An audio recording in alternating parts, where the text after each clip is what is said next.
Everyone, we are Group 11, and today we are going to examine and compare the changing role of English in Hong Kong and Guyana in terms of education. So, this is the flow of our presentation, and I bet that most of you have little or no knowledge about Guyana, and it is relatively remote. However, it is actually the only English speaking country in South America. Present-day Guyana reflects its British and Dutch colonial past and its reaction to that past. Since Guyana gained its independence in 1966, the information in 2018 show that the rural-urban population of that country is 73.4% rural and 26.6% urban respectively. The country's chief economic assets have been its natural resources, mainly its rainforests, sugarcane plantations, rice fields, etc. So before we start, let's take a look at some basic similarities and differences of the two places in terms of their language and education. For the population, we can see that Hong Kong's population is nearly 10 times of the Guyana population, and for the ethnic group's composition, Hong Kong is having mostly the Chinese and some other more fragmented one like Filipino, Indonesian, and others. And for Guyana, it is more evenly distributed, but is focused on East Indian, the African descent, and the mixed. And there are some others like the Amerindian and Portuguese and Chinese and the white. And for the languages, English is the official language of both places, but they also have other dialects respectively. And we can note that in Hong Kong, the most population speaks Cantonese as their native language, and there are some other Chinese dialects and Mandarins. And for Guyana, they also have different types of languages like Guyanese Creole, Amerindian languages, Indian languages, and Chinese, etc. As we are comparing the two places in terms of education, so I will show some basic information about education of the two places. We can see the school life expectancy of Guyana is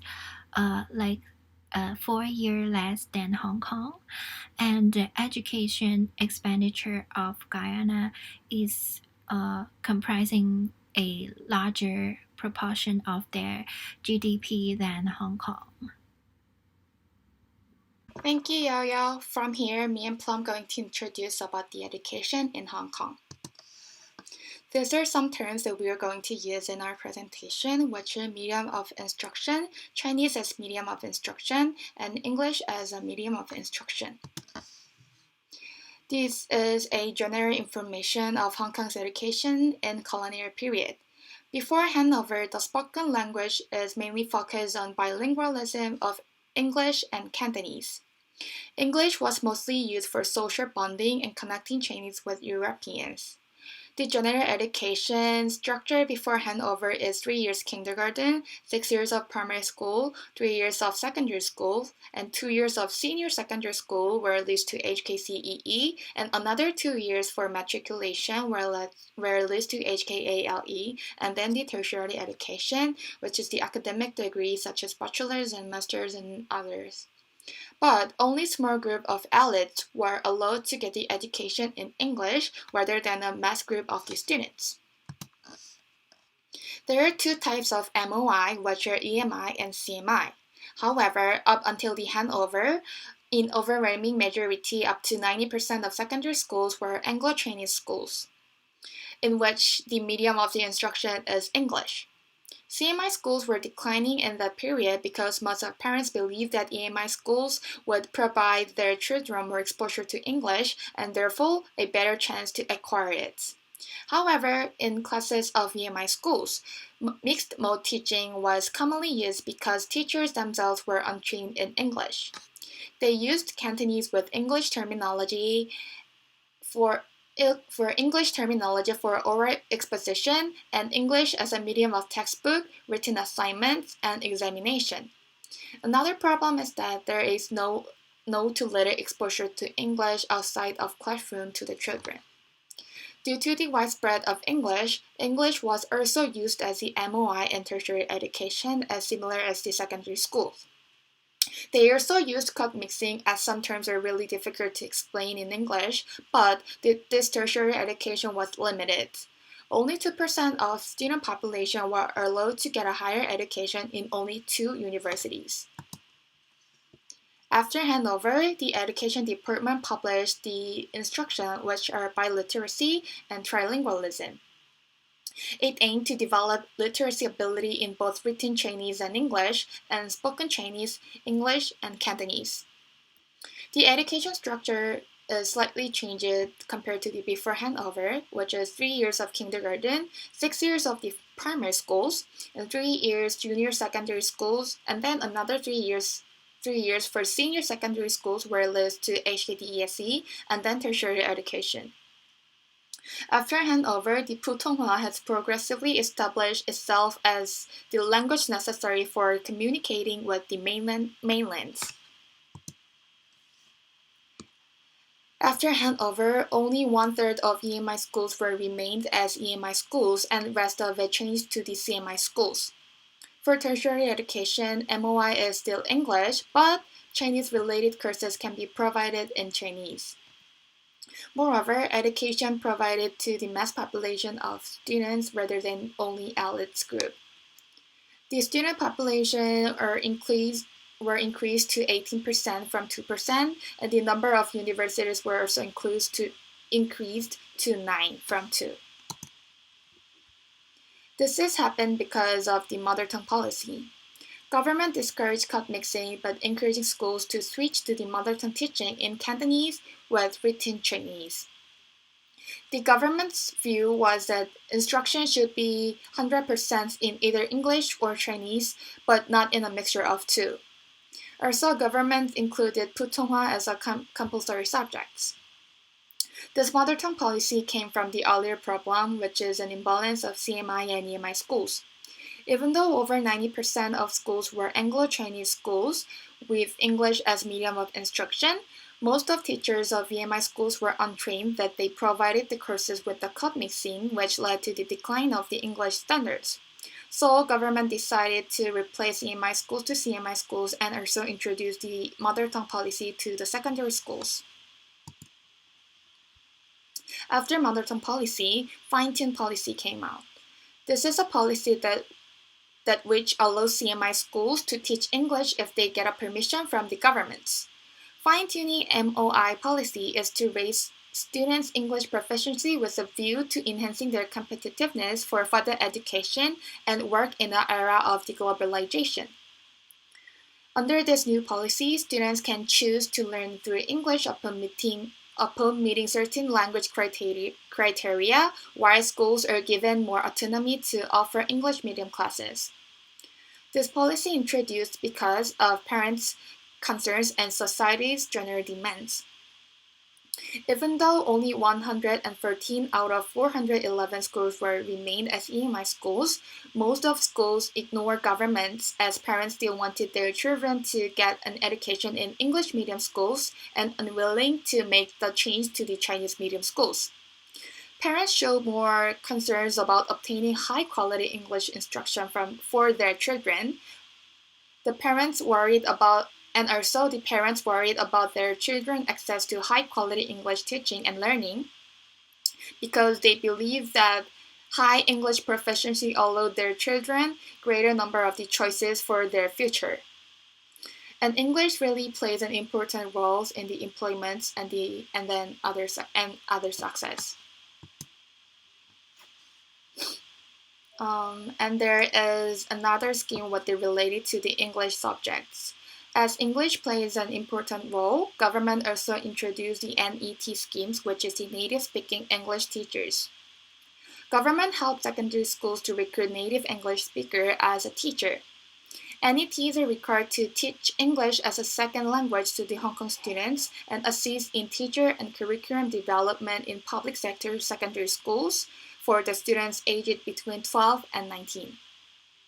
The objective of this scheme is to prevent code switching, to create an atmosphere conducive to English learning, and to ensure quality of language teaching. Thank you, Alice. I'm Chamberlain Plum, and I will discuss the English proficiency in Hong Kong before and after handover. The discussion will be done from two aspects. One is from research and study, and other one is from the record of public examination in Hong Kong. When we are going to talk about English proficiency, we are talking how well Hong Kong people is in English. Here is the research done by the Social Science Research Center of the University of Hong Kong in 1983 and 2013, studying the language proficiency of Hong Kong people in Mandarin, Cantonese, and English. And here we only look at English. In 1983, the study only researched the general English proficiency. In 2013, the research is more detailed, in which studying the written and oral English respectively. The English proficiency of Hong Kong people is improved after handover. In 1983, most Hong Kong people, consist of 36.2%, knew a little bit English, and one-third of the Hong Kong people were regarded as knowing not at all in English. People who were well in English are only 0.4%. In 2013, which is after the handover, 25.4% of Hong Kong people, like one quarter of Hong Kong people, were quite well in English, in written English, and 24.7% in oral English. For people who know not at all in English, dropping to 22.4% and 20.8% in written and oral English respectively. People who were well in English increased to 6.2% and 4.2% in written and oral respectively as well. From the social research, we can easily see that English proficiency of Hong Kong people is better after the handover. The wealthy society encouraged parents to spend money on their children studying the second language. The globalization increased the importance of English as lingua franca. Hong Kong as an international city, more and more people require to acquire English in workplace. This factor led to the increasing English proficiency in Hong Kong after the handover. Next, let's look at the public examination result. Here is the table showing the percentage of candidates getting level C and above in the Hong Kong Certificate of Education Examination, which known as HKCEE, from 1997 to 2006. Data before 1997 is not applicable in Hong Kong Examination and Assessment Authority.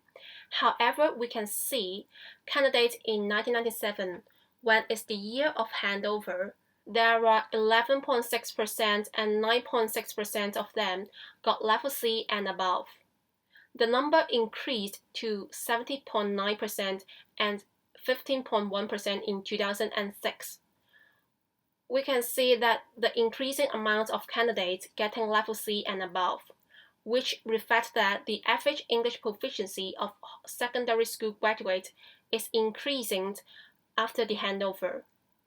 It reflects that even Hong Kong is no longer the part of British, Hong Kong people still work hard in English subject.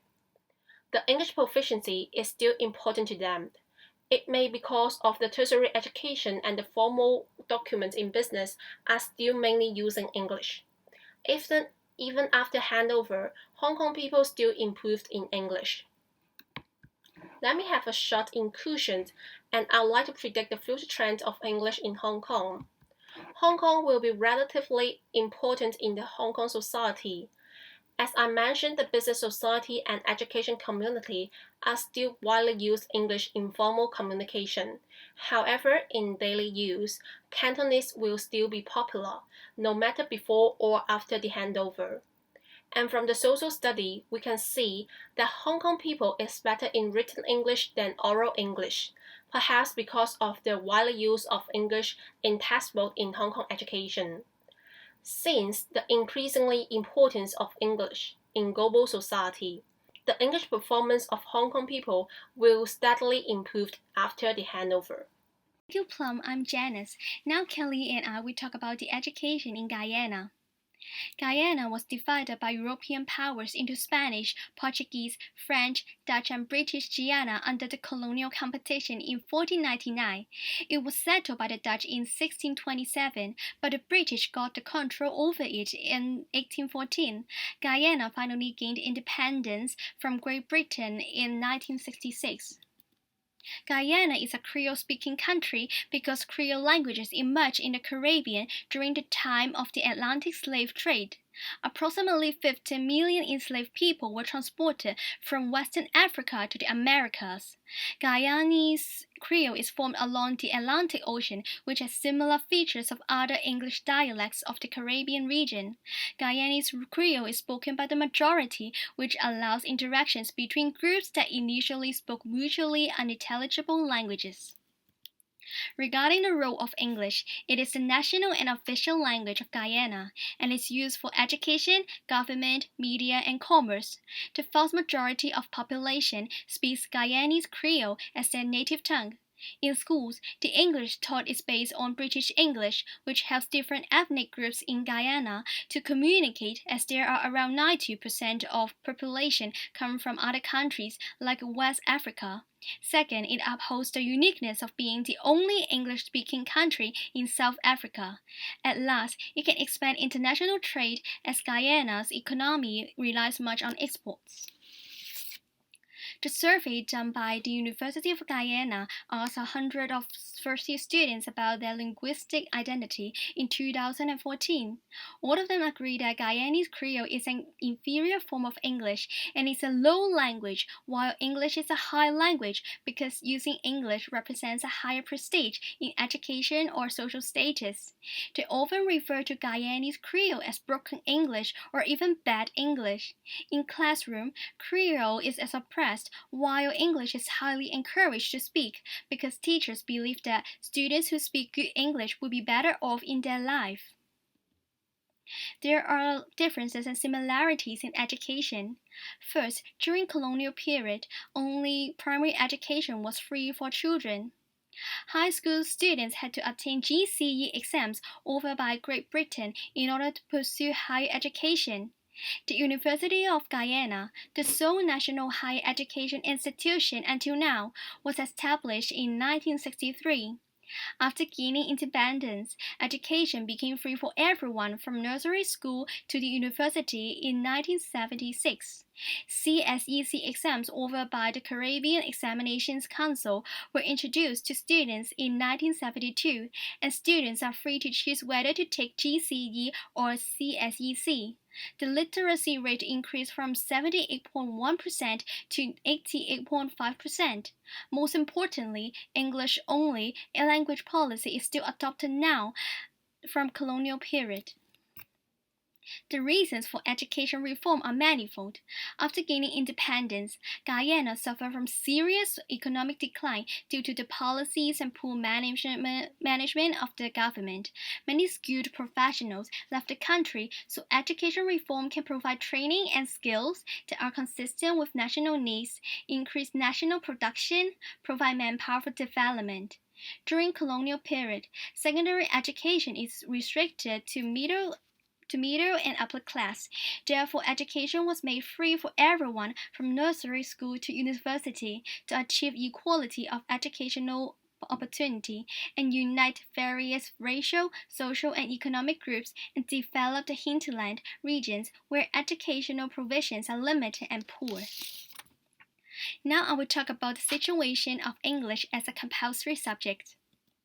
In the early 1800s, schools were controlled by churches, and the aim of curriculum is to prepare an elite group and produce an educated man who had an appreciation of the beauty of the language and of a clarity of thought. Therefore, English language, English literature, Bible, and religion are compulsory subjects in the 1800s. However, the education costs increased rapidly later, so the ruling groups urges the education should prepare students to contribute more productivity in the economy. Learning from Jamaica, practical subjects were considered necessary for the economic development. Therefore, practical subjects are made compulsory and more emphasized in 1898. Boys had to learn agriculture, while girls have to learn homemaking. The schools were even paid several grants if they gave 2-hour technical instruction a day. After gaining independence, the nursery program is established to emphasize freedom of expression through English learning, music, art, drama, and dance to lay the foundation for early literacy and numeracy. While the compulsory subjects taught in primary and secondary schools are English language, mathematics, social studies, and science, English is taught daily each week, occupying a much longer teaching time than other compulsory subjects. The reason for the education reform is the parental objection to practical subjects. Many working class parents thought that education should be an instrument for upward social mobility, but not for increasing the efficiency as skilled workers. The emphasis on practical subjects only decreased the chance of entering white-collar occupations, while academic subjects increased. Therefore, the new Minister of Education offered more academic programs in 1962, a massive increase in the number of students staying in the academic program, and the enrollment of students increased by about 24% per year. There was then a general lack of enthusiasm for practical subjects, so few students attended the class and exams. Therefore, academic subjects such as English was then much more emphasized. Linguistic hybridization results in syntactic flexibility and rapid enrichment of vocabularies. The post-colonial societies challenge and redefines many accepted notions of language and indulges in creating different versions or constructing a new language in our multilingual contexts. English has proved that if a language has flexibility, any experience can be communicated through it, even if the factual detail is partially understood. Using a non-native language in native contexts to portray new themes and characters and situations is like redefining the semantic and semiotic potential of a language, making language mean something which is not part of its traditional meaning. English has been rebuilt to reflect the clarity of thought and shades of feeling to the extent they can realize within their own ecosystem of different countries. For example, Guyanese Creole is an English-based Creole language. The deformations, deviations, and the irregularities found in Guyanese Creole is part of an attempt to master the texture of the original language English while amending and making it considerably to suit the local conditions. It leads to the birth of a brand new English. Guyanese Creole can be seen as a distinct variety whose body is English usage but the soul, the thought, the imaginary is Guyanese in color, or maybe more accurately the language which all the ethnic groups in Guyana brought together. It is a representation of different cultures, beliefs, and all that stuff, with also their own slangs and idioms. As particularly in education, the paper hybrid discourse practice mentioned that teachers and children juxtaposing forms of talk, meaning that putting side by side the forms of talk, social interaction, and material practices from many different social and cultural worlds to constitute interactional spaces that are intertextually complex, interactionally dynamic, locally situated accomplishments. It can reflect the use of language in a classroom situation that we can see that the form of language is not so rigid and is rather interactive. As from all this illustration, we can conclude that the approaches are for redefining the medium and contextualizing English in yet another socio-cultural and linguistic framework. So, from all the above illustration, we can conclude that the approaches are for redefining the medium and contextualizing English in another socio-cultural and linguistic framework after the hangover. So, this is the end of our presentation. Thank you for watching, and here are the references that we have used. So, bye here.